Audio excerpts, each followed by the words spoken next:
부탁합니다.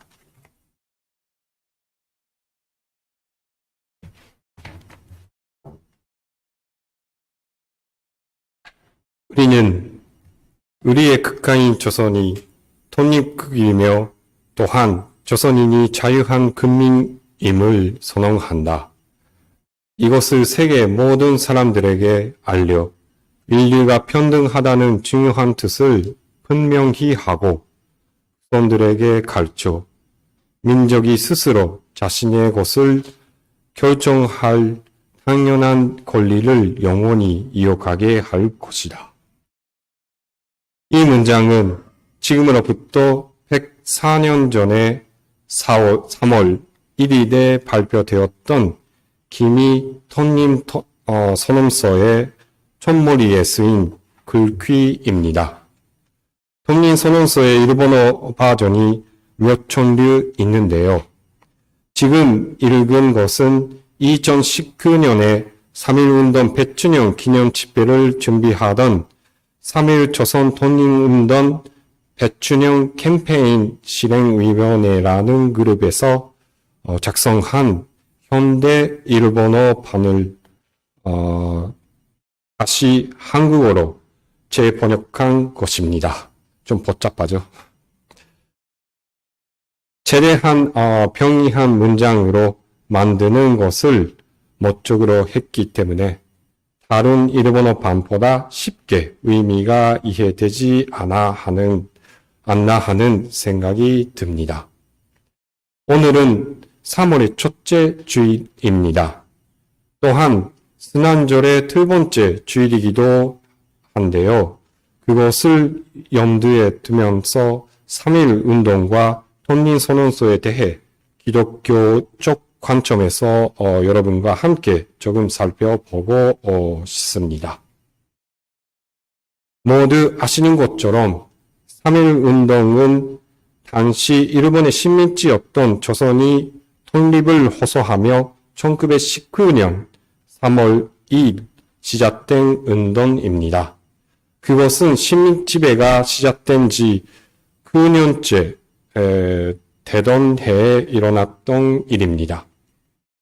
3.1 운동을 주도했던 사람들은 종교인과 학생들이었습니다.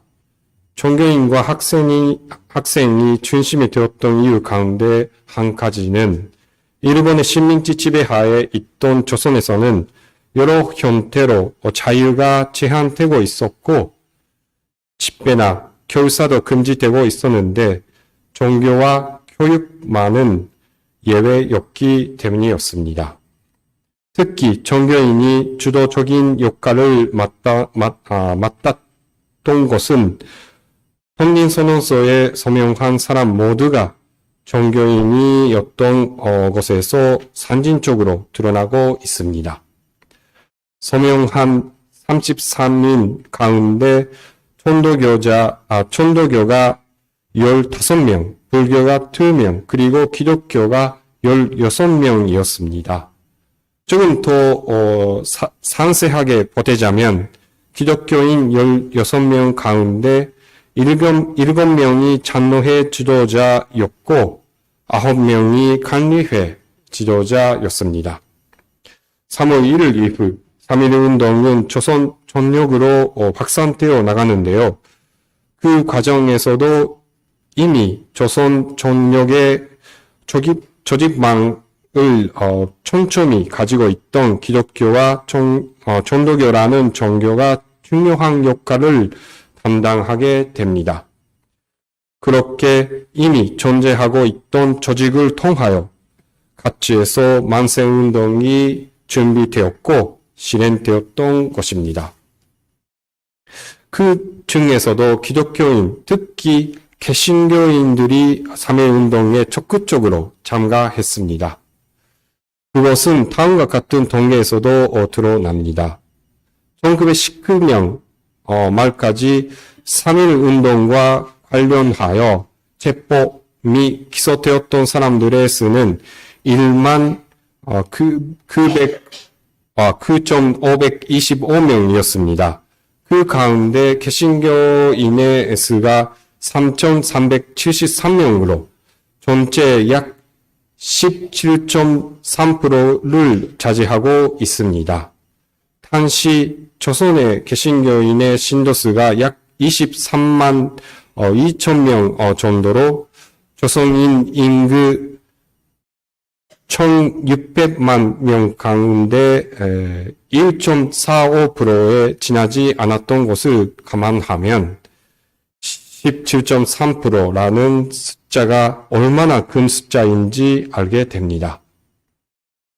덧붙여서 1910년대, 20년대 후반부터 요코하마와 교토, 오사카 등지의 조선인 교회에서 목회했던 최경화 목사도 3.1운동에 참가했다는 이유로 체포되어 약 1년간 형무소 생활을 하였습니다. 그는 이후 일본에 와서 호베 중앙신학교를 졸업한 뒤 그대로 일본에서 목회를 하게 되었습니다. 최경화 목사가 목회했던 교회 가운데 한 군데가 교도 중앙교회였습니다. 교도 중앙교회는 현재의 교도교회입니다. 그 교도 중앙교회는 1935년 4월에 교회당을 신축하였지만 1940년까지 약 5년간 그 교회당을 예배장소로 사용하지 못하였습니다. 교도부가 교회당의 사용을 허가해 주지 않았기 때문입니다. 교도부 측 자료에 의하면 사용 허가를 내리지 않은 이유 중 하나가 최경화 목사가 3.1운동에 참가하고 처벌받은 경험을 갖고 있는 인물이었기 때문이라는 것이었습니다. 이렇게 3.1운동은 우리 제1대한기독교회의 역사와도 연결되고 있습니다. 오사카 풋풋교회의 역사를 자세히 살펴본다면 3.1운동과 오사카 풋풋교회 사이에서도 여러 연결점이 발견하게 되지 않을까 싶습니다. 이번 설교를 준비하면서 앞서 소개해드린 현대 일본어판 독립선언서를 다시 한번 읽어보았습니다. 선언서는 일본을 강하게 비판하지 않은 채 조선을 독립시키는 것이 동아시아의 평화와 안정으로 가는 길로도 이어진다는 것 등을 호소하고 있습니다. 또한 선언서에서는 식민지 지배하에 있던 사람들이 얼마나 자유를 갈망하는지 말하고 있습니다. 기독교인들이 적극적으로 3.1운동에 참가하였다고 앞서 말씀드렸는데요. 예를 들면 33인의 민족대표 서명자 가운데 한 명인 신혼식 목사는 조선도 하나님의 의사로 독립국이 되리라고 믿고 3.1운동에 가담하였다고 말하였습니다. 신 목사는 처음에는 일본의 식민지 지배를 하나님의 뜻으로 받아들였지만 식민지 지배의 가혹감을 겪으면서 생각이 바뀌어 3.1운동에 가담하게 된 것이었습니다. 또한 마찬가지로 독립선언서에 서명한 또 다른 한 명으로서 3.1운동 때 그 준비 단계부터 깊이 관여하였던 이승훈이라는 사람은 재판 과정에서 다음과 같이 말하였습니다. 나는 하나님을 믿는 사람이다. 하나님이 인류를 내실 때 각각 자유를 주었는데 우리는 이 존귀한 자유를 남에게 빼앗겼다. 이번 3.1운동은 스스로 자유를 지키면서 남의 자유를 존중하라는 하나님의 뜻을 받드는 일에 지나지 않는다. 한국의 독립을 한국의 영광뿐 아니라 튼튼한 이웃을 갖는 일본 자신의 행복도 되는 것입니다. 이승훈에 따르면 자유란 하나님이 한 사람 한 사람에게 주신 선물이었습니다. 그리고 자신의 자유와 타인의 자유를 함께 존중하는 것이 하나님의 뜻이며 3.1 운동에 참여하는 것은 그러한 하나님의 뜻을 따르는 것이었습니다. 여기에 타인의 자유에 등장하는 타인에는 일본도 포함되어 있는 것이겠지요. 헌민선언서에 읽어보면 조선의 독립만을 호소하고 있는 것이 아니라 방금 읽어드린 이승훈의 생각과 일맥상통하는 사고 방식이 선언서의 근저에 깔려 있음을 느낄 수 있습니다. 자신의 자유와 타인의 자유를 함께 존중하는 것은 매우 중요한 일입니다만 우리 인간은 자기 중심적이어서 자신의 자유만 소중히 여길 뿐 종종 타인을 지배하거나 배제하거나 차별하거나 상처를 입힘으로써 타인의 자유를 짓밟아 버리는 경우가 있습니다. 여러분은 어떠신가요? 이러한 의미에서 타인의 자유를 빼앗고 있지는 않나요? 특히 우리 기독교인들은 그러한 일이 성경을 근거로 하여 일어나고 있지는 않은가 스스로에게 되물을 필요가 있지 않을까 싶습니다. 실제로 기독교의 역사를 보면 성경을 근거로 타인의 자유를 짓밟은 일이 이루어져 왔음을 알 수 있습니다. 예를 들어 상징적인 예로서 미국의 노예제나 남아프리카 공화국의 아파르트헤이트 등을 들 수 있습니다. 이러한 차별적 제도도 성경 말씀을 바탕으로 전당화되고 실존되었습니다. 이 점을 명심하면서 지금 사순절 기간 동안 그리스도의 고난을 기억하면서 스스로를 돌아볼 수 있었으면 좋겠습니다. 헌민선언서 이야기로 되돌아가겠습니다. 선언서의 조항을 작성한 것은 시인이었던 최남선이었습니다. 그가 조항을 쓰고 기독교, 불교, 천도교 대표자들이 손을 봐서 선언서를 완성하였습니다. 최남선 자신은 기독교인이 아니었지만 그는 기독교인과 교류하고 선서도 읽었다고 합니다. 그는 후에 기독교의 영향을 뺀다면 저희 사상을 없었을 것이라고 말하였습니다. 또한 독립선언서 가운데 포함된 정의나 평등, 자유, 무조한주의 같은 개념은 모두 기독교로부터 얻은 것이라고도 말하였습니다.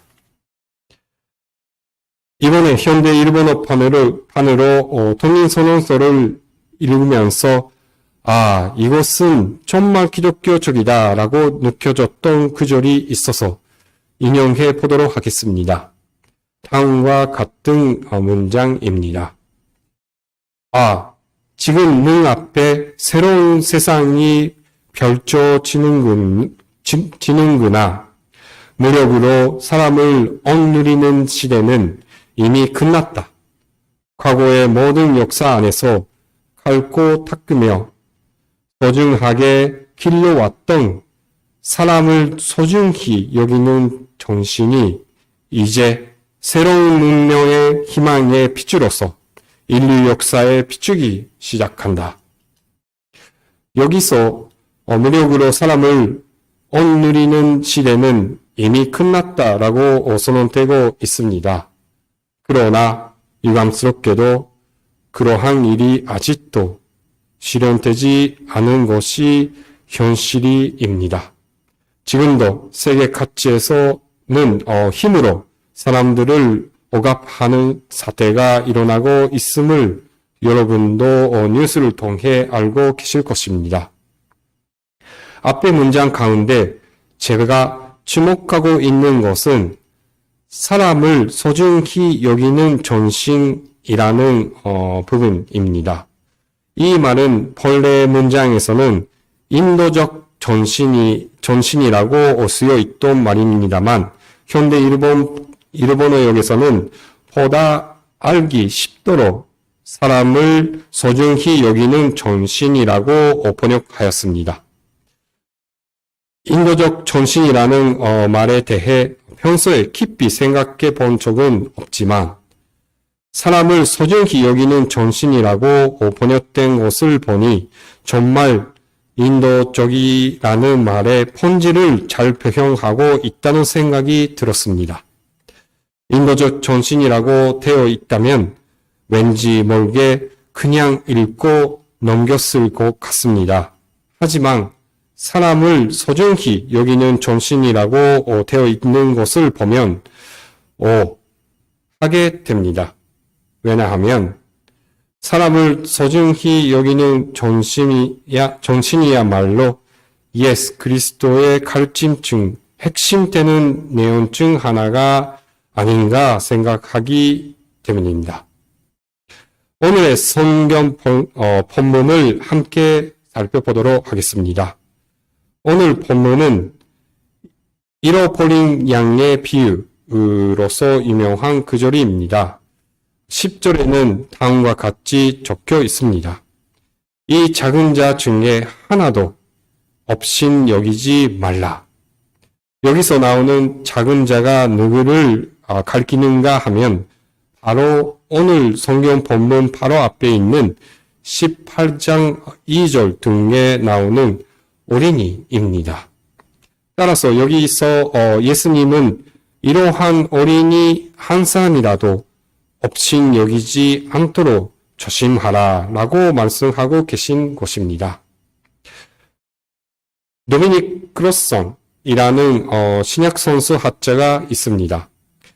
그는 자신의 저서 가운데 기원전 1년에 어떤 돈벌이 노동자가 아내에게 보낸 편지를 소개하면서 당시 지중해 세계, 여기에는 유대도 포함되어 있습니다만 그 세계에서 어린이와 유아가 어떤 존재였는지에 대해 말하였습니다.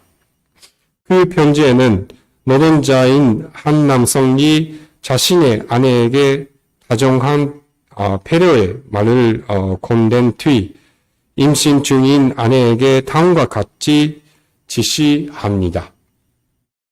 만약 당신이 애를 낳았는데 그 아이가 남자아이라면 그대로 두되 여자아이라면 버리시오.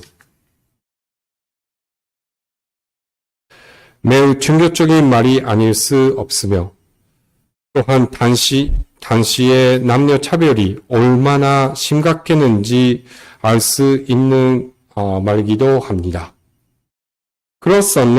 크로아상은 이렇게 내혹간 말이 담긴 편지를 예를 들으면서 당시 지중해 세계에서 유아란 없는 것과 다른 없는 존재, 인격을 인정받지 못하는 아무것도 아닌 존재였다고 말합니다.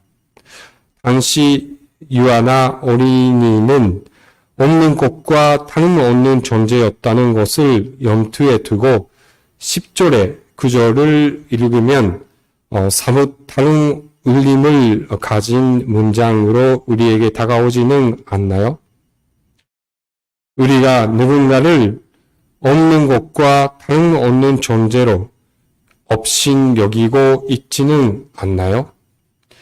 우리에게 그러한 질문도 던지고 있는 것이 아닌가 하는 생각이 듭니다.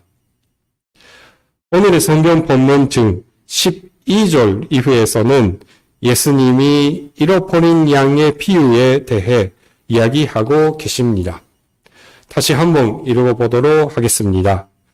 너희 생각에는 어떡하냐?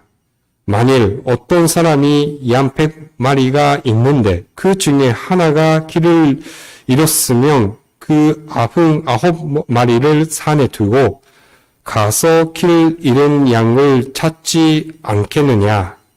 진실로 너희에게 이르노니 만일 찾으면 길을 잃지 아니한 99마리보다 이것을 더 기뻐하리라. 이와 같이 이 작은 자 중에 하나라도 잃는 것은 하늘에 계신 너희 아버지의 뜻이 아니니라.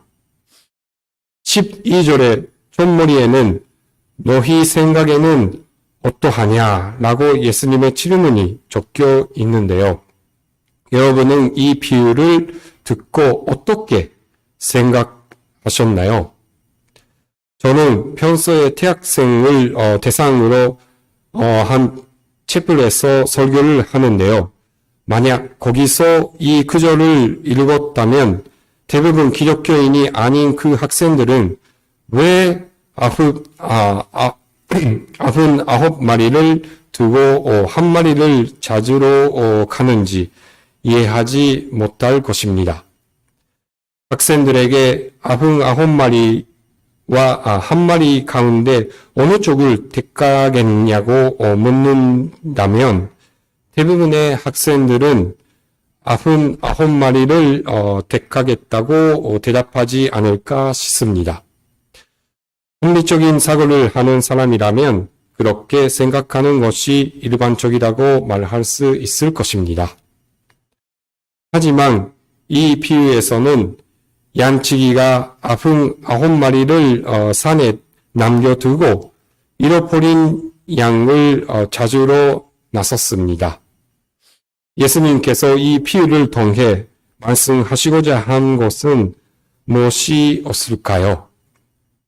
그것은 하나님에게 있어서 우리 인간 한 사람 한 사람이 모두 개성이 가진 존재이며 한 사람으로서 없어서는 안 될 둘도 없는 소중한 존재라는 것이 아닐까 생각합니다.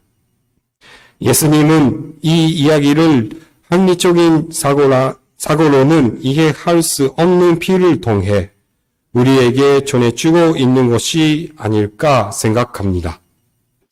오늘 성경 본문 마지막에 이 작은 자 중에 하나라도 잃는 것은 하늘에 계신 너희 아버지의 뜻이 아니니라 라고 되어 있습니다.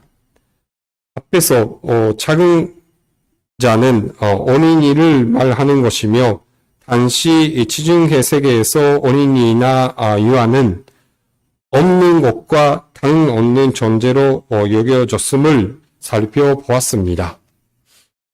이러한 것이 의미하는 것 중 하나는 하나님은 우리를 틀도 없는 소중한 존재로 보고 계시다는 것과 우리가 뭘 했는지 어떤 업적을 쌓아왔는지는 전혀 관계치 않으신다는 것이 아닐까요?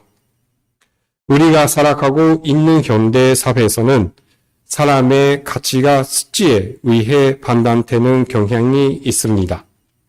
그것을 상징적으로 보여주는 것 중 하나가 최근 화제가 된 회전 초밥 가게의 민폐 행위가 아니었나 생각합니다. 어느 회전 초밥집의 손님이었던 고등학생이 자신의 민폐 행위를 동영상으로 찍고 그것을 인터넷에 올림으로써 가게 측이 경찰에 피해 신고를 한 사건이 있었던 것은 여러분 모두 뉴스를 통해 익히 알고 계실 것입니다.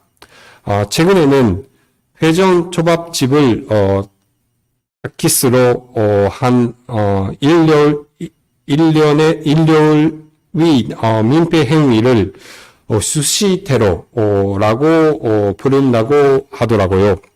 그러한 수시테러가 일어나는 배경에 대해 마이니치 신문에 오지 토모코라는 기자가 기사를 작성하였습니다.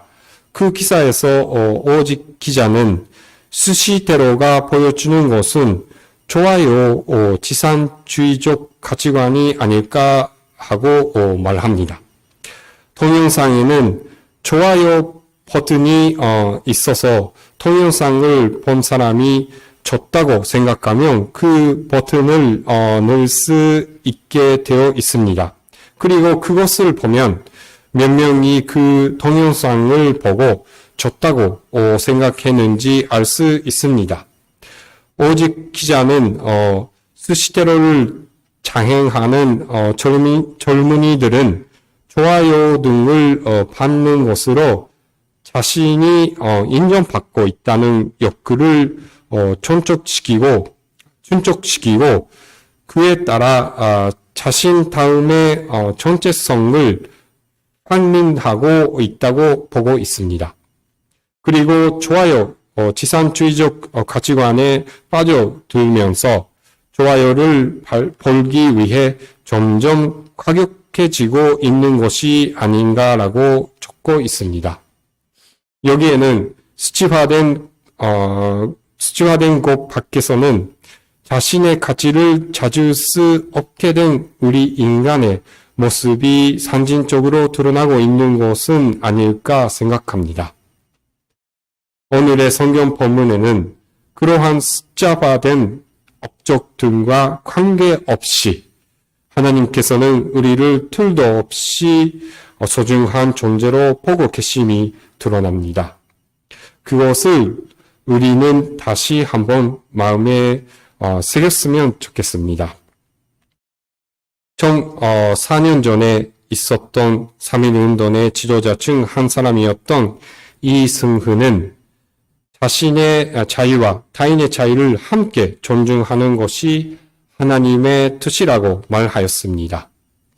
이러한 생각에 근저에 있었던 것도 하나님에게는 한 사람 한 사람의 존재가 둘도 없는 소중한 존재라는 사고가 아니었나 생각합니다. 거꾸로 말하면 우리 한 사람 한 사람이 그것을 깨닫고 서로를 소중히 여기게 될 때 자신의 자유와 타인의 자유가 함께 존중받는 사회가 오는 것은 아닐까요? 예수님은 하나님에게 인간이란 둘도 없는 소중한 존재라는 것을 가르치셨고 또한 그 일을 실존하셨던 분이었습니다. 많은 신학자들은 그러한 일로 말미암아 예수님이 십자가형에 처하게 되었다고 말합니다. 예수님의 고난은 인간을 소중히 여겼기 때문에 당한 고난이었다는 것입니다. 지금 순환절 기간에 그것을 다시 마음에 새겼으면 좋겠습니다. 2000년 전 예수님께서 그리고 104년 전 3.1운동이 인간을 소중히 여기는 정신을 발휘하여 이 세상을 희망의 빛으로 비추었습니다. 하지만 우리가 사는 세계에는 힘으로 사람을 억압하고 때로는 사람들의 생명과 존엄성을 계속 빼앗는 일이 일어나고 있습니다. 또한 타인은커녕 자기 자신도 소중히 생각하지 못하게 되고 있습니다. 그러한 가운데 예수님을 닮는 우리들은 예수님을 닮는 자가 가야 할 길이 어떤 길인지에 대해 생각해 보면서 예수님께서 지금도 밝혀주시는 그 희망의 빛을 따라 발걸음을 내디뎌야 하지 않을까요? 마지막으로 덤린 선언서의 한 구절을 읽으면서 오늘의 설교를 마치도록 하겠습니다. 새 봄이 온 세상에 다가와 모든 생명을 다시 살려내는구나. 꽁꽁 온 얼음과 자라찬 눈보라에 눈보라에 쓴 막혔던 한 시대가 가고 부드러운 바람과 따뜻한 볕에 기운이 되는 새 시대가 오는구나. 기도하시겠습니다. 지극히 작은 우리 한 사람 한 사람을 세상에서 가장 존귀한 존재로 봐주시는 하나님, 감사합니다. 이렇게 자유롭게 예배당에 모여 함께 하나님을 찬미하고 예수님의 고난을 또 오릴 수 있는 시대와 환경 주심에도 감사드립니다. 순환절을 맞아 우리가 예수님의 고난을 다시 한번 되새기고 우리도 자신과 타인의 자유를 모두 존중해 나가는 쉽지 않은 고난의 길, 예수님의 길을 닿을 수 있도록 우리를 인도해 주소서. 예수님의 이름으로 기도드립니다. 아멘.